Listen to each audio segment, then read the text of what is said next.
Yo, what's going on, y'all? It's Combo Breaker 99. I'm back with another breakdown prediction. Main event, UFC 252, Stipe Miocic versus Daniel Cormier. First off, I got to say, man, I just went back and watched both of I watched the first fight and the second fight. And, real close observation of both fights. You got to say that DC, he was doing well in the second fight. And, of course, the first fight was just all him, first round knockout.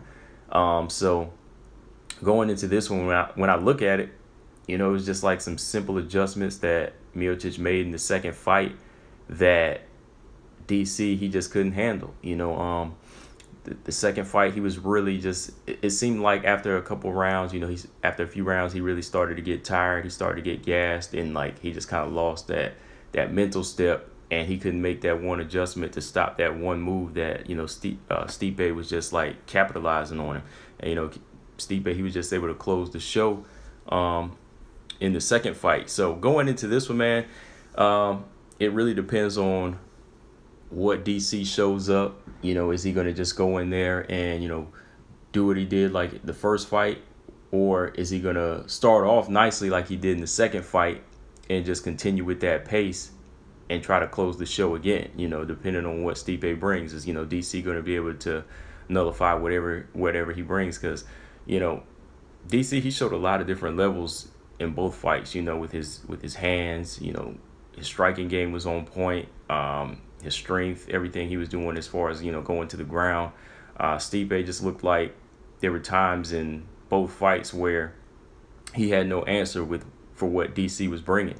It really wasn't until DC started kind of losing his momentum in that third round and into the fourth round that Stipe was able to say, okay, this is gonna work. Then he could really like open his mind and think. He started like actually when all of DC's tools just stopped coming at him at once, and all that pressure stopped coming at him. It was just like that was the time whenever Stipe could say, okay, I see what I can do here. I see what I can really let go on him. So yeah, man, I'm just go down my real quick list of keys to victory for both of the fighters, and give you my prediction in this one. First of all, for DC, basically, man, he just really has to stick to his boxing, his dirty boxing that he was doing like he did in the first fight and in the second fight, as far as just keeping his hands measuring Stipe at a range and just popping off the good jab and just switching levels with the jab in the right hand. Just keep on putting that pressure on him in the pocket, like not necessarily staying on like out of range, too far out boxing from the outside, because you don't want to let Stipe get that full reach out in that extension. But I'd like to see just DC stay in that pocket like he was doing, coming over the top with the jab, then coming over the top with the right hand, and then following up with the left hook, trying to end it with the left hook to catch Stipe on the way out. So if he just, continues with that range and just stays consistent with a good jab and in that dirty boxing, I think that's going to kind of frustrate Stipe again, unless Stipe's been, working on that in sparring. If he's been working on that in sparring, that's going to be something that DC's going to have to make sure that, he starts working early, just starts really putting his hands on him in volume early on. Again, staying in the pocket, staying at a mid-range, that's going to benefit DC more because DC's quicker with his hands. As soon as DC gets in range, he's being first. And, that's an important part of him being first. His wrestling. In that first round, the way he just was able to pick up Stipe and then just slam him and then just, get in his work and put his weight on him, that's something he's going to want to use. Being a world-class wrestler, he's going to want to press Stipe to the fence, get him to the ground, and just put the weight on him and then work his strikes at the same time. I think that DC can be DC can really take advantage of this, and, more so like he did in he didn't do this much in the second fight or the first fight. I know in the first fight he scored a knockout early, but in the second fight he was mostly fighting on his feet again. But this time we might want to, switch levels and go to the ground and not be as predictable. Because a lot of people are thinking that DC's just going to go in there and bang again. But if he goes to the ground and works Stipe for round after round, that'll probably be his best bet, just to kind of confuse Stipe. Again, don't expend too much energy. I think he expended a lot of energy in the second fight, to get where he wanted to be in that first round of the second fight. He was really pressing the action hard. He won that round, of course, solid in the second and third, but I think he used a lot of energy to really try to hurt Stipe. But I think if he just kind of paces himself and fights more at a rhythm, it'll kind of benefit him more. Just use boxing early on, and then after that, when you get into those third and fourth rounds, just kind of start sealing the deal with those rounds. Fighting at more of a rhythm. Even Amanda Nunes, a lot of the champions, John Jones, so DC knows that. I think he just got caught up in trying to close the show in the first fight. So yeah, don't expend too much energy going into this one, especially when you're getting older. Look at the age right there. You don't want to go in there and try to expend all this energy, then get caught with something stupid. Stipe Miocic, for him, his keys to victory, I think that he needs to keep this fight at a distance.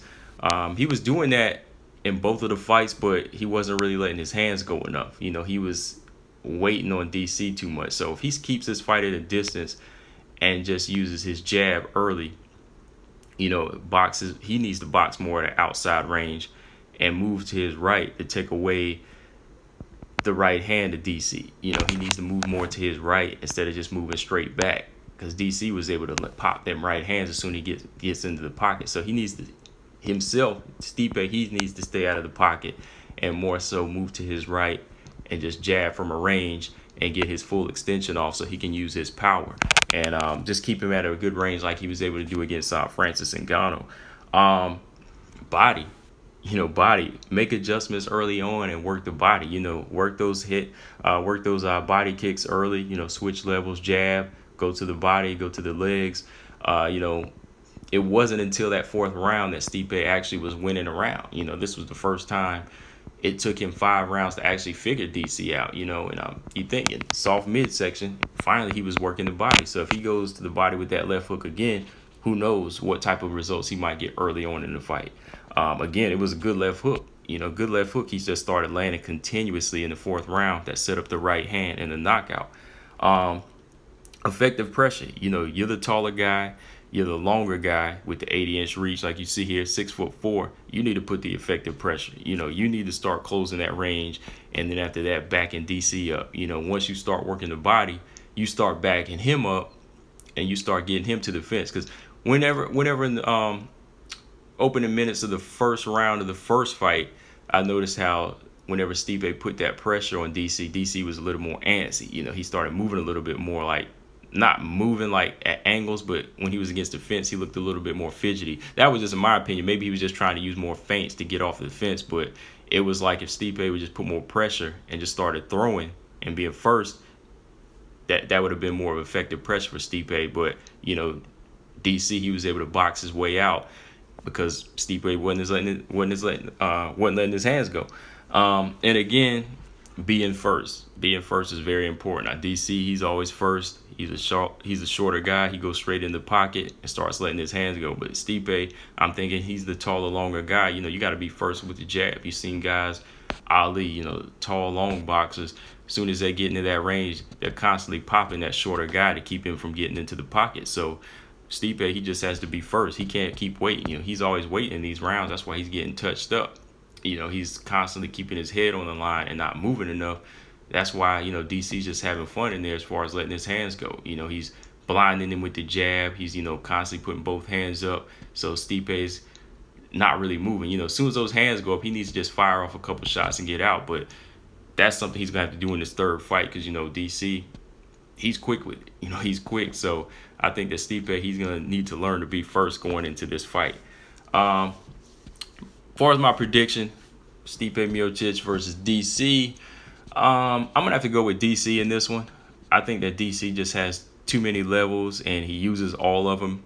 I think that DC is going to go in here and be a little bit smarter than he was in the second fight. Again, DC showed me that he was able to win 4 rounds against Stipe. Of course, the first fight, 1 round, then he won the first 3 rounds of the second fight until he got tired. So as long as he's making sure that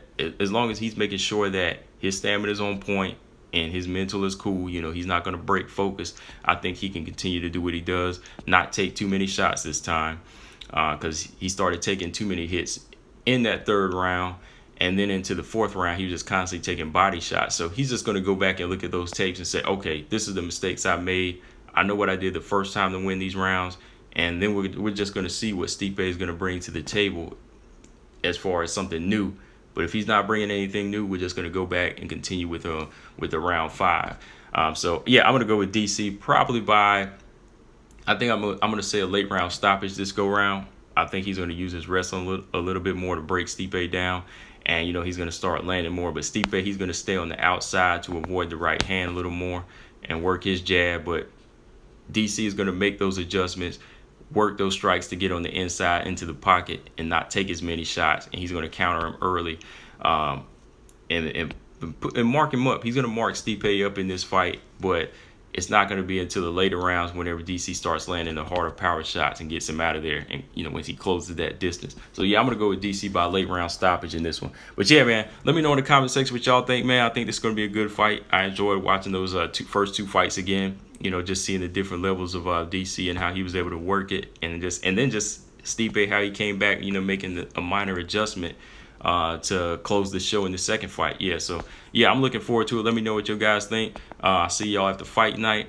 I'm going to do a post-fight prediction for this one, of course. Combo Breaker 99. I'm out. Peace.